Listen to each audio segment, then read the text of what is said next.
Hey, fellow traveler. Welcome to the Third Eye Awakening podcast, a show where we talk all about spiritual and psychic awakening, magic, the shift from 3D to 5D, star seeds, ascension, multiple timelines, multiple dimensions, the universe, the multiverse, the Akashic records, all the good things. I am your host, Amy Belair, and I'm so glad to have you here with me today. Okay, let's do this. Hi, everyone. Welcome to another episode of Third Eye Awakening.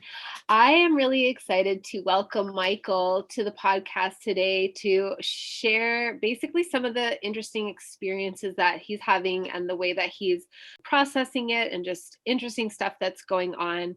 He is a food and beverage scientist and a biochemist for the last 15 years, with 8 years in the CBD and medical marijuana business. And he has a very diverse CV, also as a musician, moved around a lot. He's just an interesting dude. So I'm very excited to have this conversation and just let it flow where it flows. Hi, Michael. Welcome to the podcast. Thank you for being here.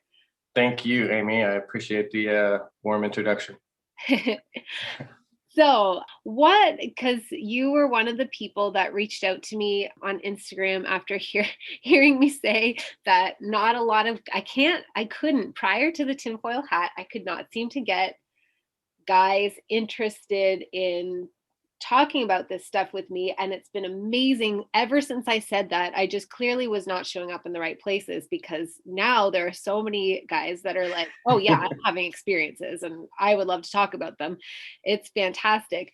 What has brought you to this world of considering spiritual awakening and interesting experiences and things maybe not being as they are presented to be by mainstream society? Oh, well, that's an interesting breaker.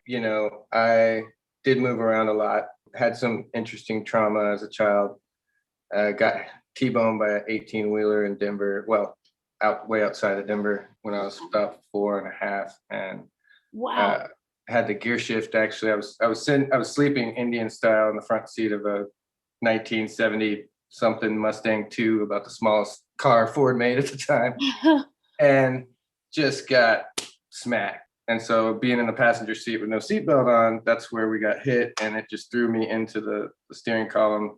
Actually, the gear shift of the steering column cut a part of my ear and went in the side of my head. So had to have reconstructive skull surgery and kind of some strange stuff that they weren't really too in tune of doing back then. This was 83, I think, 80, 82, somewhere around there. So obviously medical technology was a little bit different back then. I was one of the first people, I think, to be care flighted.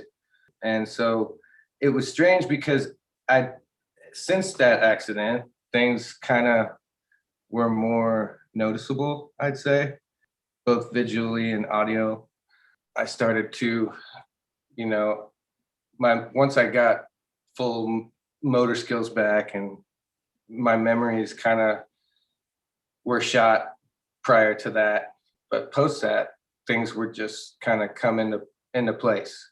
And strangely, I would know where to be. I would just, know when things were happening, know who was calling, just strange little things. And two, I didn't back then until recently really get into the woo-woo world, is what I call it, and so I think since I've looked back on history and started looking at these instances and other things and how I was always in the right place at the right time, or manifesting these things, so to speak, I just started to create this timeline, this history, and it's strange. There's not much more you can say about just that. There's too many coincidences since then.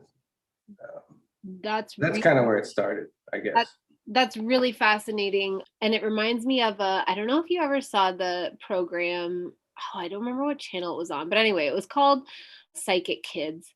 And it would just feature, kids that were struggling because they had activated psychic abilities and felt like total weirdos and didn't know how to control it. And I remember there was this one episode of this boy, and when he was I don't know, in his early childhood, like under the age of 10, he fell out of a tree and hit his head on a rock and got a really severe concussion and some brain damage. But after that, he had abilities that he didn't have before. It reminds me of that. Did you, I mean, because 4 is so young. It's Mhm. so young, and like you barely I think, just being around kids a lot and remembering being a kid myself, you barely have an idea of who you are when you're 4. You just take a lot of things for granted, because you're just dipping along in your experience, and you don't you Agreed. it's not like being a teenager and getting all your hormones and all your horrible crippling self-awareness. And so you're not like questioning everything about yourself on a deep level at 4. So do you remember what you were like before that, or was it so traumatic that that's kind of where your memories begin? It's 50-50. It's actually it's 25-75. I'd say I do remember. I have memories, I guess, before the accident, but those are the ones that came to me after the accident. Right. So I'm not 100% sure Yeah. to tell you honestly. I think that what I do remember prior to the accident was very, specific and fun times as a child, or, very specific memories. Only very few, maybe a handful, but that's it. And then, once my brother was born, my first youngest brother, I'm the oldest of 3. And when he was born with neuroblastoma, Mhm. cancer of the kidneys. And the kid just went through the hell, he went through stuff that most adults couldn't take. And as an infant, and he, poor kid, didn't have hair until he was like 3. I mean, he's just bald and a funny little chubby kid, but got through it. And I remember seeing him in the hallway, and he was 2, just out of the hospital, out of children's. And he was sitting in the hallway, and it was like 10 o'clock at night. He was supposed to be in bed. I grabbed my mom because he was just talking to the wall, like sitting on one side of the hall, talking to the other side of it. And my mom walked up to him and then put him in bed and put me to bed. And I was like, well, who is he talking to? And she said, Jesus. And I was like, okay, and that was the first memory I have of like strangeness. And I remember Chris couldn't even really speak, barely. He couldn't put together sentences for God's sakes. He was sitting there half speaking English and half whatever, toddler talk, I guess you call it. The look on his little face was like he was understanding everything. It was strange. I remember seeing that, and then just like I said, it just kind of spiraled from there. And it wasn't every day. It wasn't even monthly. I had a time lapse when I was, I think, 10. Waiting on a friend to get to go outside and play. And so my mom called his mom. Hey, this is before cell phones, obviously. You'd have your mom's call for a playtime or whatever, and she was like, well, you got to wait 15 minutes and then you can leave. And so I went into the other room, and I remember I was kind of pacing back and forth. And then I just remember taking a really slow step, and then another really slow step, and then another really slow step. And then I kind of felt, like I was just walking, I don't know, walking in water, I guess would be the best description, but you're not wet. The air is just thick, Mhm. real thick. And then I looked down, and it had been 15 minutes. And I mean, if it was 30 seconds, I'd be surprised. Now, could that be concussion related? I don't know. It's still a very vivid experience in my mind, and the memories just like it was yesterday. And yeah, I mean, she was yelling for me. Are you going over to Michael's house? Just so it's strange in its way, but as a child, it was just all those little things that I just now started to, I guess, look back upon and realize like what was really going on, you know? Yeah, that's so interesting. And do you feel like, has this stuck with you your whole life? Off and on, I kind of numbed it for a while in my 20s, you know, as we all do for a while. Just went to Colorado to kind of, I went there to meet a snow bunny, you know, and be a ski lift operator. And I was originally from Denver, so I had family there, and I was living in Texas at the time. I just wanted to change. Met a Hawaiian and ended up marrying her and being happily together for almost 20 years. But all that being said, it was just a path I thought I had to take. And when I was up there, I didn't really. I was, you know, playing music. I was drinking a lot. You know, I think I tried every strain of cannabis on the planet at that time. You know, it was really just networking and having fun, and you know, doing still working here and there, but just part time. And then when I moved back to Texas, it was like it just started all over again. So, and then recently, you know, my wife passed away of cancer, you know, a little over 2 years ago. And so I moved to a ranch in a beautiful spot of Oklahoma, south central Oklahoma, not too far from the Lake Texoma. Well, little beknownst to me, you know, I'm on Indian land and all this stuff. So it's kicked up and, you know, warp speed out here. I mean, to the point to where my kids don't live with me right now, to the point to where I'm ready to move and like take a loss on on the property almost, you know, just too many weird, you know, coincidences. I've had lightning strike near me 3 times. Wow.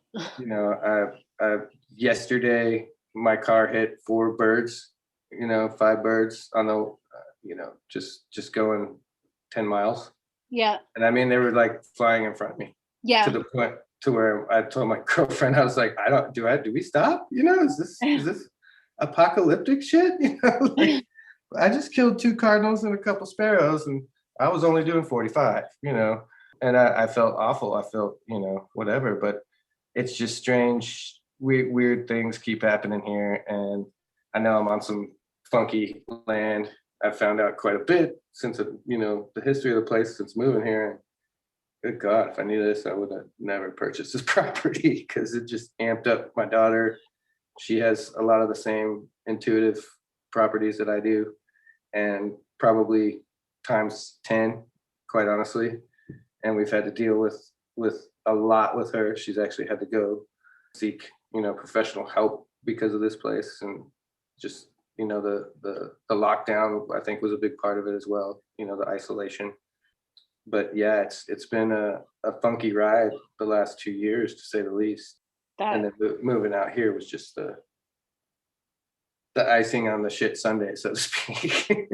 right, but it sounds like you kind of had some respite where, like, for the time that your wife was alive and you were together, you kind of had like a more or less normal life. Is that pretty, accurate? pretty accurate. I mean, I don't know if that's why she was here. You know, To I give mean, you a a big break. part of it. Aw. You know, I know that without her, I couldn't balance my checkbook. You know, the electricity got shut off after she passed. I didn't know how to pay my bills. You know, that's how much influence and control she had now. And I don't say control, but you know what I mean. Yeah, I know what you mean. But yeah, it was a good long time there that really not a whole lot of things were going on.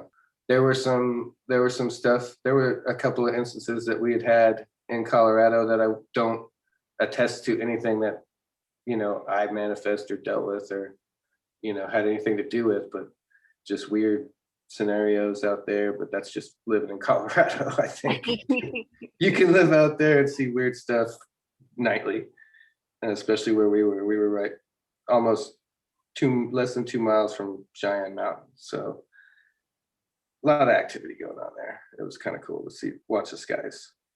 That's really cool. Yeah, if you ever want to go just lay out in some foothills, 470 Wadsworth is where it's at. Sorry to give that location up, people. But it is 470 Wadsworth. 470 in Wadsworth out there near Littleton. It's right there. You know, Lockheed, all those big boys working out there. So it's a fun place to go sit and sky watch for the night. Well, there you go. Everybody who listens to my show who is UFO and alien enthusiasts, you have just heard of a place to go and watch the skies that apparently they're more active there. The skies here where I live are not active at all. But I just think maybe I'm somebody that doesn't have strong alien connections. I don't know. I'm cool with it. It doesn't matter. Um, So, but then you move to this place and it's got some bad hoodoo, eh? Like the land is just, does it feel like negative or just super? It didn't at first. It really didn't. And, you know, I actually had some people come out, you know, bless it. I did sage, you know, prayers, different. One was a Buddhist. We had, you know, I had some right off the bat, because when you're also, I'm a believer and you need to bless the land and ask the land for its permission to, you know, if you're farming or doing things like that, especially out here, you know. And so I don't think that awoken anything. I think there's always been stuff. There's a big pond out back and it's huge, full of fish. And there used to be a railroad back there on the berm of the pond. And, you know, that was a stopping station for many things. And I don't know what's in there. I'm not going to grab a big magnet and start fishing in that thing, you know. My friends want me to do that, but there's no way. There's something linked to that pond, I think. And, you know, I just stay out of it. You know, me and the kids have gone back there numerous times and there's nothing malicious or anything. It's just something I don't really feel too, enthusiastic about running out there and swimming in or anything like that. So, you know, I have a guy who works for me and he comes and stays up here in the mother-in-law's suite, whatever you want to call it, above the garage. And, you know, he has seen more shit than I have probably out here when it comes to this place. You know, we had to remodel a big 50 by 50 shop out there and get it ready for a grow installation. And it was, honestly, I think it was like November 10th of 2019. Somewhere, and I only remember that because it was right around my son's birthday. So I'm in the back, and he's in the back of the grow area, and we were remodeling this area, getting it ready to put a lab in there and such. And the door flew open, and this is a metal door, mind you, and you got to kind of put your shoulder into it if you're inside to open the thing, because it's a shop, you know. It was a shop, and so for it to just fly open, number one, was kind of strange. Number two, it's like the way it flew open, you would have had to have a kick to it, kind of. And so it, you know, we both immediately snap our necks and look to attention, and there's this like shadow, but very not just a shadow. You can see this guy, and it's a straight up buffalo, crazy looking headdress, fucking, you know. I'm about pissing my pants. Matt looks at me, you know, we're white as a ghost, and that thing just kind of disappeared. But you could hear it breathe, you know, like it was not a person or a dude, you know what I mean? Like a guy in a suit, you know, like you could hear this fucking thing, you know, breathing like a fucking cow or horse or something. And then just there was, you know, just a frozen wind about everything. I mean, it was freezing fucking cold, you know, where it wasn't super duper cold that day anyway. But just a wild ass one that we both saw at the same time, you know.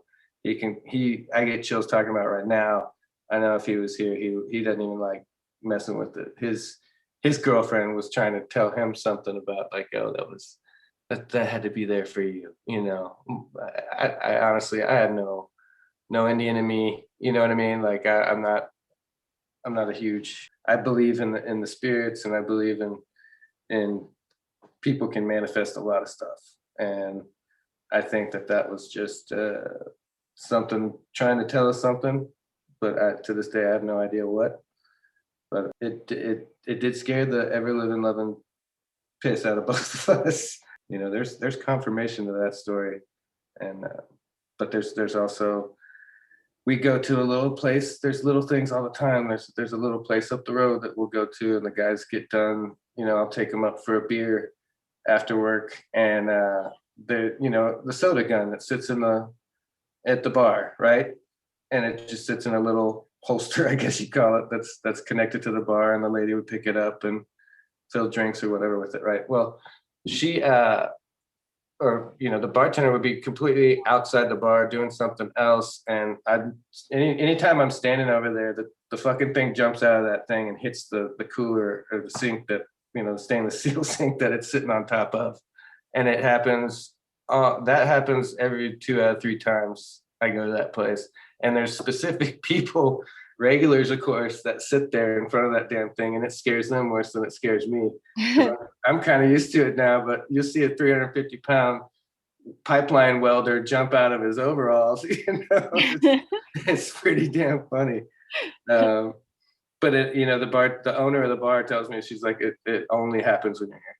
That's the only time. All the bartenders say the same thing. It's really kooky. Oh, wow. So it's like, because I was just thinking, like, sort of starting to come to a conclusion, like, okay, it's not just your land, it's like maybe the area, but no, it's you. There's something about you that like activates it. I don't know.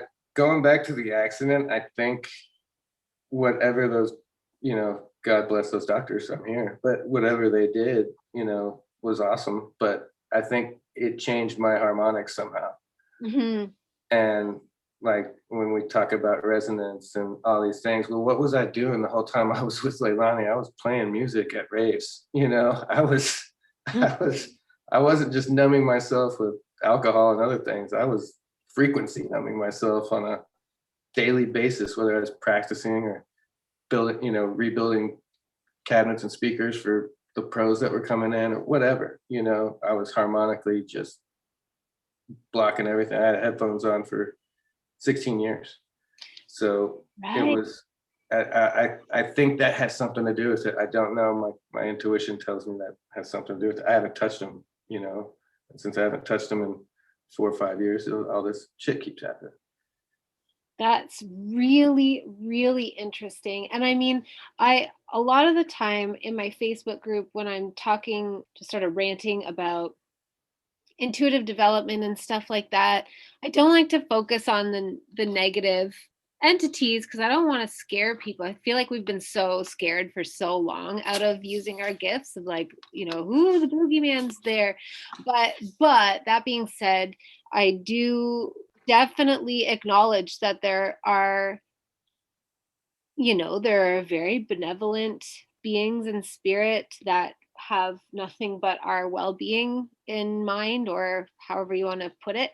And then there's a whole spectrum of other ones that range from just being confused and discombobulated and maybe aggressive because of that, to being like literal tricksters and don't necessarily want to like ruin your life, but will enjoy fucking with you a little bit for shits and kicks. And Yep. and then there's like the ones that would love to just take over, basically like take over the vehicle and drive it off a cliff.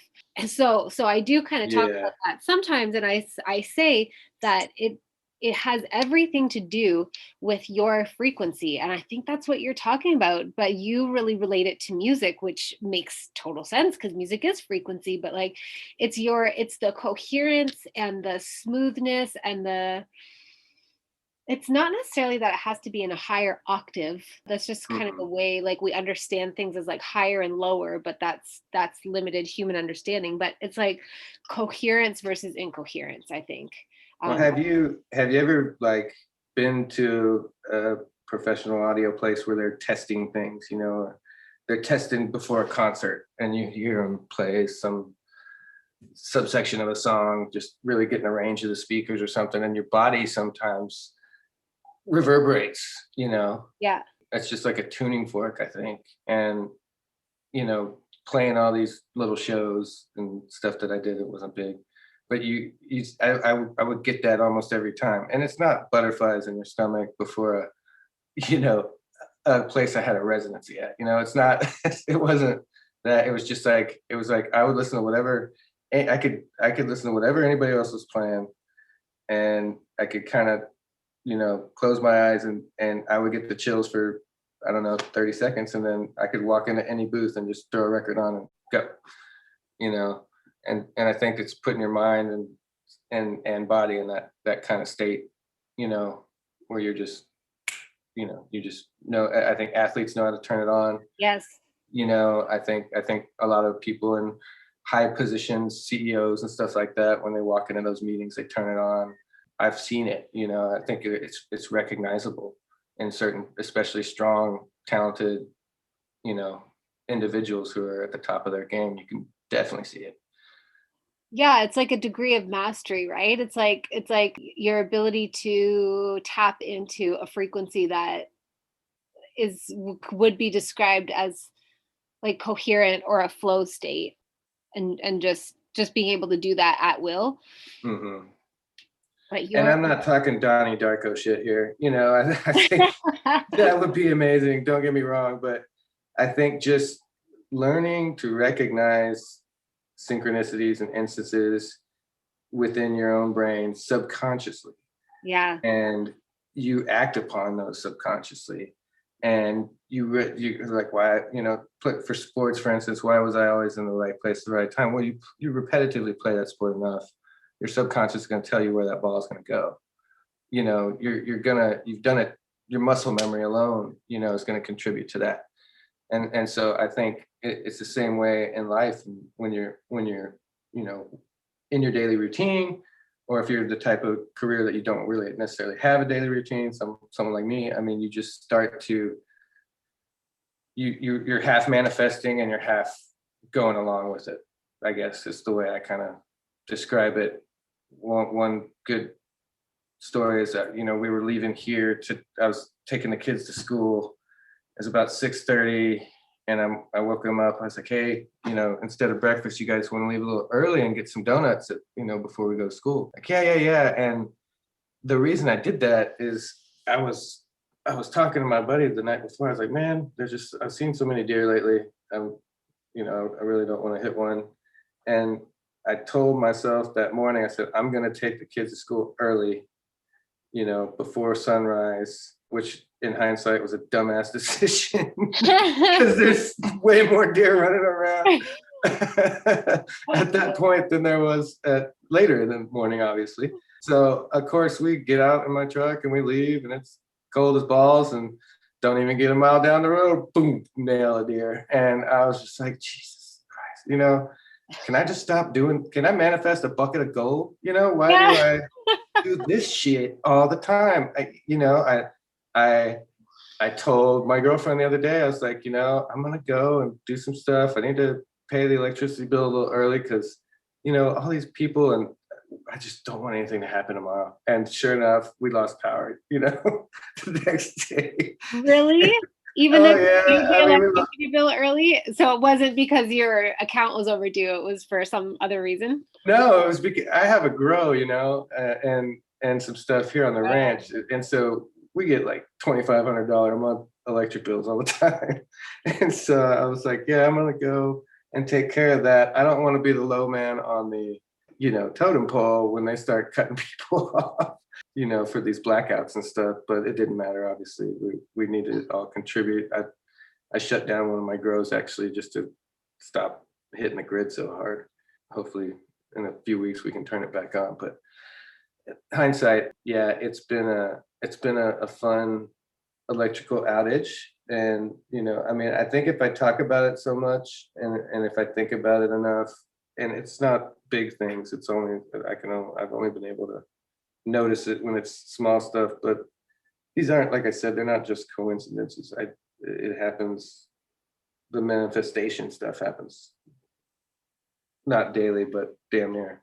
Well, do you think it's manifestation or precognition or a combination of both? I have no clue. That's why I'm talking to you. Don't make me go all Sam on you now. That's your job, lady. That's my job. That's Well, why that's why you're getting guys to call in now, because you went on his show. We all love that guy. I mean, yeah, I know. he big ups to them, by the way. I love that show and listen to it all the time. But yeah, they make you think, They do. I love it. But they're also light and funny about it. Well, I love his animation. I'm not gonna lie. He gets so fired up, and his pure passion that Sam has in every guest. It's incredible how he can muster that up all the time. Yeah, and he has like 5 shows. I'm like, I don't know how you do it, brother, but thank you for all of your contributions. You're very generous. Yeah, the guy's awesome. The whole show's awesome. Well, so as I listen to you, I mean, it's hard for me to tell without actually going into your Akashic records, but it sounds like it's probably more precognition. And there's always a manifestation element in so far as like what we put our attention on is way more likely to bloom into our experience of reality. But there's also like when it's something that you haven't, because this is the way I understand manifestation and it works pretty well. I'm a fucking good manifester. So I'm taking my own word for it.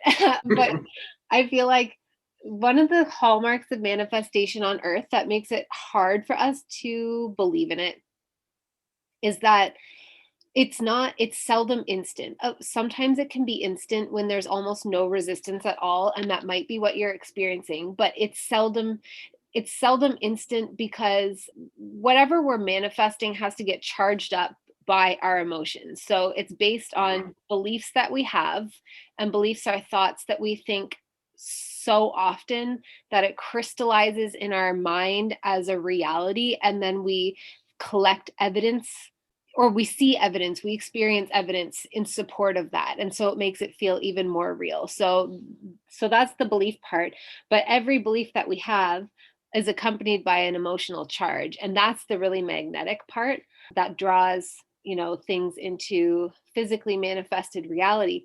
But in order to physically manifest, it's like it's energy moving at extremely high vibrational rates, and then the vibration has to slow down into physicality. So the third dimension to me is like a bandwidth of vibration that is pretty slow relative to the other ranges. And it reminds me of a visible light spectrum. Like there's this whole spectrum of wavelengths, and the third dimension is just a certain one that we are in and we experience, and it's pretty slow. So in order for energy to manifest as a subatomic particles and then come together and create an atom, they require a certain amount of stability. And then to then create molecules and chemicals, they require even more stability, and it's a lot of organization, and they have to it happens slowly. It's a process, is I guess what I'm saying. And so, for example, with the deer, unless you were thinking frequently, which you might have been because you went through an extremely traumatic collision when you were really little that completely changed your life. But unless you're kind of like low key in the background thinking about and worrying about collisions and the safety of your children in a vehicle all the time, which again might be the case, then probably like that might be one case. Or it could just be that you just got this thought, like it just occurred to you in a precognitive way, like in a way that's almost too fast for your brain to grasp onto, right? Yeah, just this thought of like deer, car, hit, don't want. I was trying everything I could to avoid it, but yeah, like walked me right into it. Yeah. It reminds me of this time when I was in grade 5 and I was getting my picture taken for the yearbook, and I was like, oh, I really hope I don't blink. It's really bright out here. And then I thought to myself, if I close my eyes when they take the picture, then I definitely won't blink. So there's this yearbook picture of me with the stupidest smile and my eyes closed. Someone needs to find that. Oh gosh, I'll post it. I'm not ashamed. It's hilarious. So anyway, it kind of reminds me of that, like just where That's you're like awesome. I'm gonna leave at pre-dawn and avoid all the deer. I know. It's like that was the dumbest thought process ever. That's when hunters are like so happy, It's like, Yeah. it's coming up. It's time to kill them all. For prime time, yeah. Well, it's not dumber than closing your eyes so you don't blink. No, that's good stuff. But yeah, and then also, what was the other one? Oh yeah, the electricity one. It sounds to me like you're experiencing precognition, because, like, for example, manifesting a bunch of gold, you can totally do that, but you just have a bunch of beliefs that contradict that then you have to sort of like, loosen those up and move them out of your field and adopt new beliefs that are in support of a whole bunch of money coming your way, and then practice those until they feel totally like real, irrefutably real. Mhm. And then money just pops in. So it's usually kind of slow for those reasons. And yeah, so that's what I think. Without going into your records, just listening to you, that's what I think is happening, is you're having precognition. I It don't know. does make total sense. I mean, and like I said, that's why I'm calling it. I don't know what's going on, and I've been up until recently, too shy to really talk about it. Well, now I don't give a shit. The world's ending anyways. What's going on? So let's get it all out there right now, right? Um, so I figured it was time to contact someone like you. And again, I was thinking about it, and I'm like, man, I really need to find somebody. And wasn't even basing it on Akashic Records. And then I hear that podcast. I'm like, well, there's my answer, you dumbass. Reach out to this lady. Let's get this going. And there's not when you go through the stuff like what I've been through, therapy and all that kind of stuff, it's okay. Let's just say that. It'll explain a few things. And it's good. It's wonderful for my children.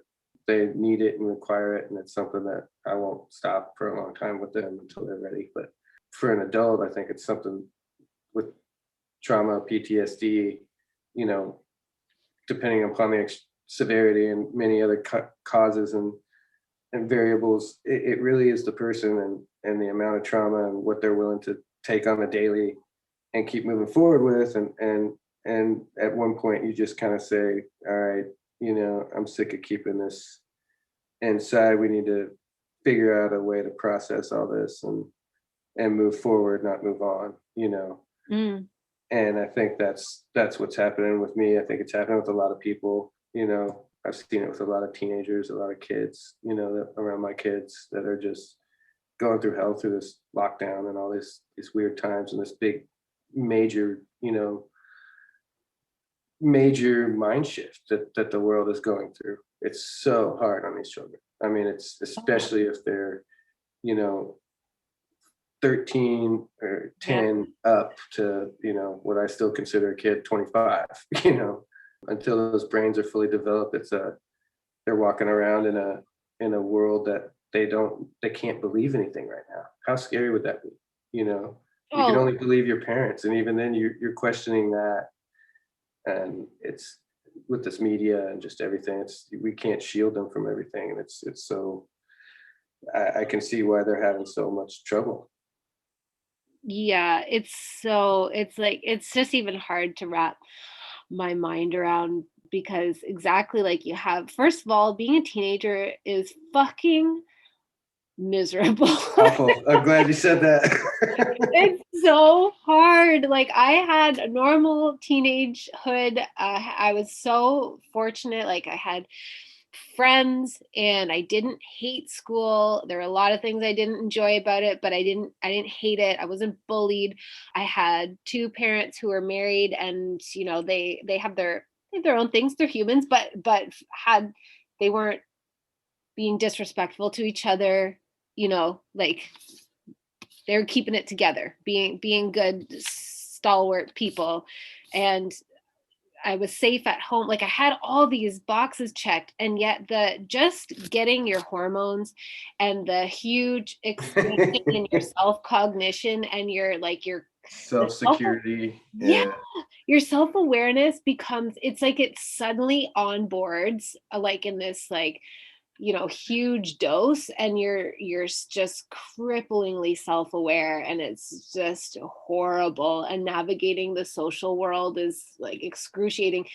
And that's just in normal circumstances. With many Exactly. things to my advantage, I just can't even. And like also the way that teenagers, you're right, like they're growing up in the world where they not only can they not believe anything, but they don't necessarily know. Like, the teenagers are pretty smart too, though, right? Like they have this beautiful cockiness where they can see through all the disingenuous adults, Yep.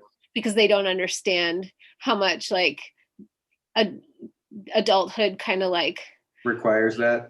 yeah, I was gonna say kind of like butt fucks you into submission, kind of like it's, Yeah, you know, exactly. and you just end up figuring out coping mechanisms that you put it much more delicately than I did. You I've just had a little more time in the corporate world, I guess. you figure out how to adapt, and that often means presenting a lie because you don't feel safe being honest, right? But teenagers don't realize that yet, and they can sense out people's like disingenuous presentations, and they feel totally smugly superior about it. And so they already have that, but then being in living during a time where the narrative keeps changing all Yeah. the time, and also where they receive programming through entertainment media to distrust their parents. It's just it's a very intense time, and for sure it's really hard. And I think therapy is, I just think having the opportunity to talk to somebody and where you're paying them, so they're going to listen to you. Like, there's an energetic exchange, right? Because when you're talking to your friends, for example, the energetic exchange is kind of like, well, okay, you're going to talk about your shit and I'm going to talk about my shit, so that it's kind of even. And Hmm. sometimes you just have stuff that you just need to offload, and you don't have the energy to hold anybody else's stuff. And that's why we pay for it. So that is really beneficial. And there are a lot of really gifted therapists that just know how to listen and hold a story, and how powerful even that is, to just be witnessed. But I definitely think that there are limits to therapy, especially because it's a regulated profession. So it means that, and any therapist that, like, if you were to bring your experiences to a therapist, the right one might be interested and might figure out a way to justify it by collecting information to write a book using pseudonyms, or to be working on a study. But I think a lot of them are sort of like bound by their professional sort of status quo and what's Hmm. accepted in their field by their peers. And so when you want to talk about, when you're like, I'm having some wild experiences and my land, I don't know what's going on. Yeah, it's I don't know producing if some I'm weird stuff, man. And supposed yeah, and I'm not on drugs, like it'd be different if I was taking shrooms and, you know, running around there naked playing flashlight tag. Yeah, I wouldn't believe me at all, but it's not, we're working, you know. Yeah, and it's like, how is your therapist supposed to help you through that? Like, a certain therapist probably could, but generally speaking, the profession, it does have its limitations, where when it comes to that kind of stuff, it's just like, Well, and there's some more graphic and different stories I'll tell you offline, obviously, and we'll take those somewhere else maybe. But the stuff that is happens, I would say, when there's workers here, when there's people here, and it's not just me, that's all kind of fine and dandy. And I think the scariest thing was the one that I told you, as far as when anybody else was around. Elizabeth, I think, if you talk to her, because she's witnessed so much shit with me, once the pandemic started, she basically moved in. I didn't want her, alone and hanging out there by herself. So, it kind of was a good time to just have her over here. And I mean, she started seeing it right along with me. I mean, to the point to where it was like, you need to talk to, she's telling me I need to talk to people, you know, and talk to him in this manner, not go to therapy. You know what I mean? Mhm. She's very in tune, I think, and I think awake enough, quote unquote, to see what's going on as well. She's witnessed almost everything I, mentioned that's happened since I've been here. And there's, like I said, there's probably another hour worth of strangeness on the old ranch, and there's probably another good couple of hours of weird childhood experiences too. But I think what it all boils down to is how does one try to, I guess, take all these some repressed memories, some regular memories, and piece this together and make any kind of sense of it, process it, and either, recognize this stuff more frequently and not at least understand it, and that would be kind of the goal for me, at least. And I hope others, can do the same thing. It's just like, you have to talk about it. It's not weird, and I think the taboo is gone. That's why it seems easier. I'm not working in a corporate world anymore, so I don't have to, answer to anybody or anything like that. So it's kind of, I don't worry about what anybody thinks of me. I don't have social media really and doing that shit. So for me, it's like whatever. I don't have anything to lose, and I'd rather just start processing and figuring things out than sit back and just keep watching the poltergeist weirdness around me going on and not having any clue what the hell's happening. Mm-hmm. Mm-hmm. Do you think that, well, I have to agree that it feels like the taboo is lifting for everybody, but that's interesting that you're just at a point where you're like, I don't even care anymore. I don't Fuck it, right? I don't have a boss to answer. That means you're over 42 is what that means. I had to order fucking bifocals this year. That's what that, you don't fucking care when you order bifocals and you get a great chin. That's it, You just look at girls, you're like, dude, I remember when I used to hit on women like you. Like I don't even, and I mean, I got a girlfriend, so I don't do anything like that anyway. But I mean, for that little split time I was single, I was like, Jesus, I don't want any part of any of this, Like I'm old now. You hit after 40, it's just the truth. I don't care what anybody says. Yeah, well, that's what my husband reports. He's over 40, and he's definitely like, it's just a different game. It's just a different game. It is. If you wait till you get here, and I'm like, you're fighting just to keep alive. You don't have to look good anymore. Let's just fucking keep moving. Like it's not even about aesthetics at all. Just keep the shit mobile rolling downhill. That's all. Well, I'm looking forward to sort of hearing some of the other things and, just supporting you in whatever capacity to help you figure out what's going on. But it sounds very interesting, but also really uncomfortable to be on land that is so active. And especially when you're already a person that's been experiencing this stuff, but then to have it ramp up to the point that your kids aren't comfortable being there anymore and that other people are experiencing it too, and you're actually like thinking about cutting your losses and yeah, and I've never done that. So it's just it's defeating when you think about it, but it's also like it's torn my family apart basically. My kids are staying with my parents, going to school in Texas while I'm shoring things up here. And that's unacceptable to me. It's unacceptable to my late wife. It's just, I gotta get a control of whatever is going on here or move on, with my family. So that's a sticky predicament. So that's a predicament for sure. Well, I'll let you save those other stories for off the record. Thank you. Yeah, the other things so sorry, listeners, you're not privy to this information, but hopefully you enjoyed our conversation anyway, and just like sort of exploring and examining these like weird things. I think that one of the coolest parts of the conversation for me was hearing you draw that connection between your brain and your harmonics, and the fact that you spent so much time sort of like tuned into music during that period where activity was a lot lower in prevalence for you. That was just totally cool and mind-blowing for me. that was fairly new to me as well. So, I appreciate you having me on and letting me go diarrhea mouth on you. Yeah. Oh, you're in good company. Well, you guys, just give me a shout. Let me know. I'd like to speak to you a little bit more about setting up a session or whatever we need to do. Yeah, okay, sure. So I'll just close out the podcast, but I'll keep the line on. So thank you everybody for listening.